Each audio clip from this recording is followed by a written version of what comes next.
Silakan duduk.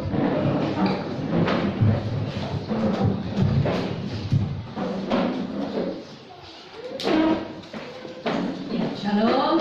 Shalom. Puji nama Tuhan.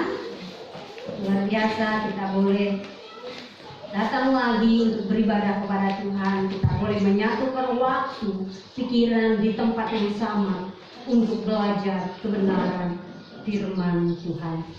Dan mengajak kita untuk membuka Alkitab kita di dalam Filipi pasal yang ketiga.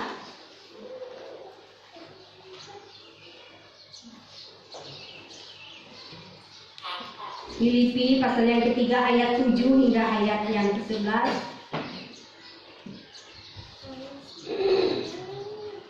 Surat Rasul Paulus kepada jemaat di Filipi pasal yang ketiga ayat 7 hingga ayat 11. Perjanjian baru dalam Alkitab saya nomor 239. Apakah semuanya sudah menemukannya? Puji nama Tuhan. Kembali saya mengajak kita untuk membacanya secara bergantian. Saya akan membaca perikop dan ayat yang ketiga. Bapak Ibu Saudara jemaat Tuhan membaca ayat yang keempat, ayat yang ke-11 kita akan baca bersama-sama.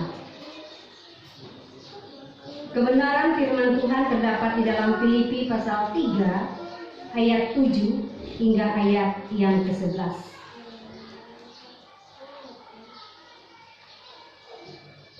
Kebenaran yang sejati, ayat yang ke-7. Tetapi apa yang dahulu merupakan keuntungan bagiku, sekarang kuanggap rugi karena Kristus. Malah segala sesuatu kuanggap rugi karena pengenalan akan Kristus Yesus Tuhanku lebih mulia daripada semuanya. Oleh karena Dialah aku telah melepaskan semuanya itu dan menganggapnya sampah supaya aku memperoleh Kristus. Dan berada dalam Dia bukan dengan kebenaranku sendiri karena menaati hukum Taurat, melainkan dengan kebenaran karena kepercayaan kepada Kristus, yaitu kebenaran yang Allah anugerahkan berdasarkan kepercayaan. Yang kukehendaki ialah mengenal Dia dan kuasa kebangkitannya dan persekutuan dalam penderitaannya, di mana aku menjadi serupa dengan Dia dalam kematiannya. Sama-sama. Supaya aku akhirnya memperoleh kebangkitan dari antara orang. Saya baca ulang ayat 10 hingga ayat yang ke-11.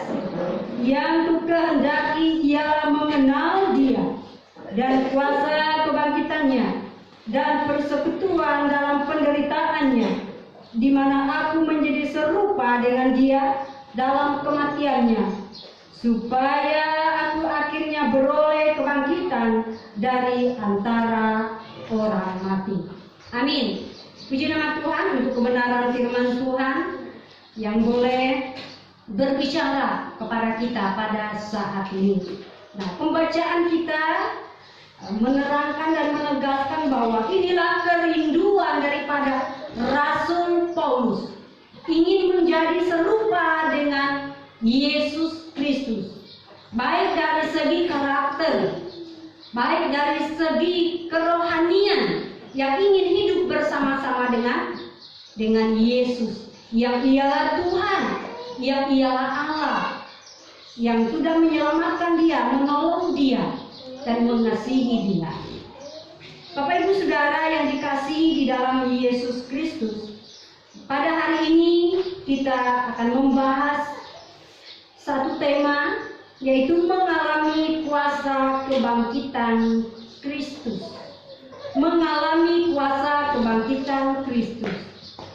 Jika kita berpikir sejenak merenungkan kata mengalami, seolah-olah kita sudah berada di dalam posisi yang sama, yaitu kita sudah bangkit, berarti sudah hidup bersama dengan Kristus. Ya, Bapak Ibu Saudara, berbicara tentang mengalami kuasa biasa. Nah, kenapa? Karena kebangkitan itu akan ada ketika mengalami kematian, atau orang akan bangkit apabila dia sudah mati. Sebenarnya Bapak Ibu Saudara nggak enak ya bicara mati-mati, ya. Padahal kalau kita manusia disebut meninggal, ya. Kalau untuk binatang dan hewan baru kata mati. Tapi kebenaran firman Tuhan ini menyembunyikan dan akan menyingkapkan suatu rahasia yang luar biasa.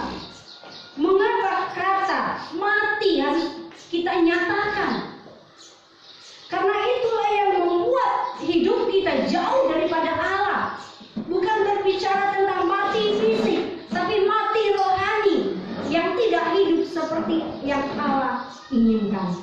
Dan setiap manusia kebanyakan tidak mau mati, tidak mau meninggal, ya. Kita tidak tahu alasan kenapa tidak mau mati. Atau cenderungnya kebanyakan manusia takut mati, ya.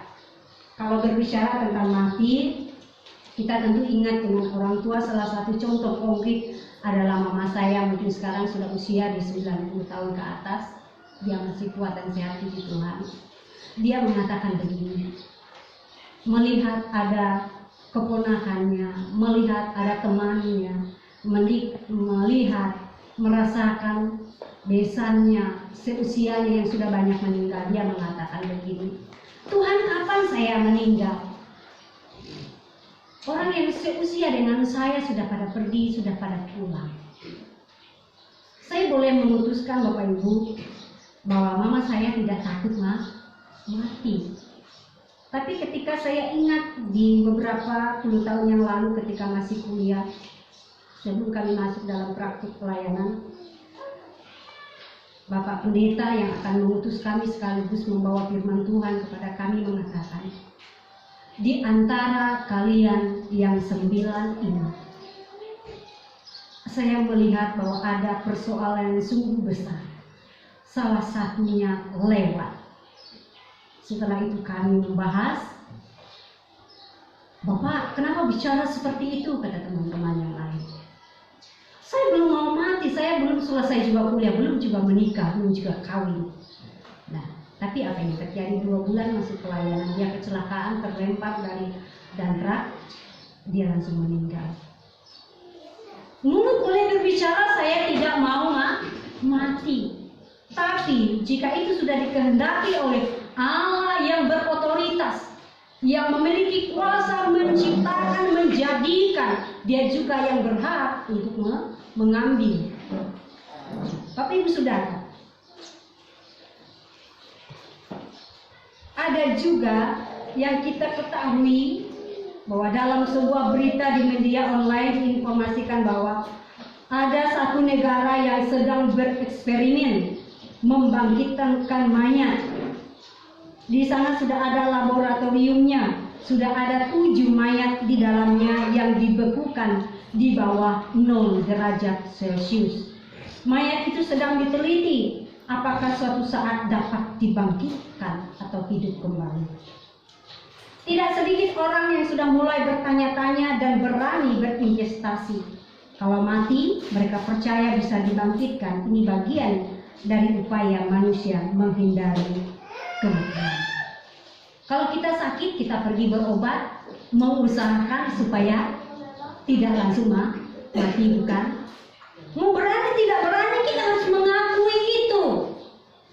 Berarti kita ingin bahwa kita senantiasa hidup. Tapi jika kita memperhatikan orang yang sakit, hidup tapi mati. Kenapa dikatakan begitu? Karena orang yang sakit yang tidak bergerak, napasnya masih ada, namun aktivitas tanggung jawabnya sebagai orang yang hidup itu sudah tidak ada. Bagaimana jika kita berbicara tentang masalah rohani, Bapak Ibu Saudara? Rasul Paulus menyadari bahwa di dunia ini fana adanya. Hidup ini hanya sementara. Kita hanya mengembara, ya. Ada beberapa orang di dalam Alkitab yang setelah dia mati, dia meninggal, dia dibangkitkan. Salah satu contohnya adalah Lazarus. Yesus sendiri yang membangkitkan dia dari kematian. Namun apakah dia tidak akan mengalami kematian lagi? Dia akan mengalami kematian. Karena apa? Manusia tercipta dari apa? Debu tanah dan akan kembali ke tanah. Itulah fisik tubuh yang ada di dunia ini. Tetapi roh dan jiwa kita asalnya dari mana? Dari Allah yang hidup, Allah yang benar. Itulah yang dimaksud oleh kebenaran firman Tuhan, bahwa untuk mendapatkan kebangkitan atau kehidupan yang sejati secara rohani, manusia harus melewati satu fase, yaitu mati secara jasmani. Nyawanya harus terpisah dari tubuh ini. Tubuh ini akan kembali ke tanah menjadi tanah, tapi roh, jiwa yang hidup itu kembali kepada Allah. Ya. Mengalami kuasa kebangkitan Kristus berarti mengalami dan memiliki kemampuan untuk bangun dari kematian bersama dengan Kristus. Ada dua respon ya tentang kematian dan kebangkitan Kristus Yesus. Yang pertama berbicara tentang kematian. Kematian Kristus menjadikan murid-muridnya takut dan gentar dalam menghadapi masa depan. Bisa kita baca di dalam Yohanes pasal 20 ayat 19.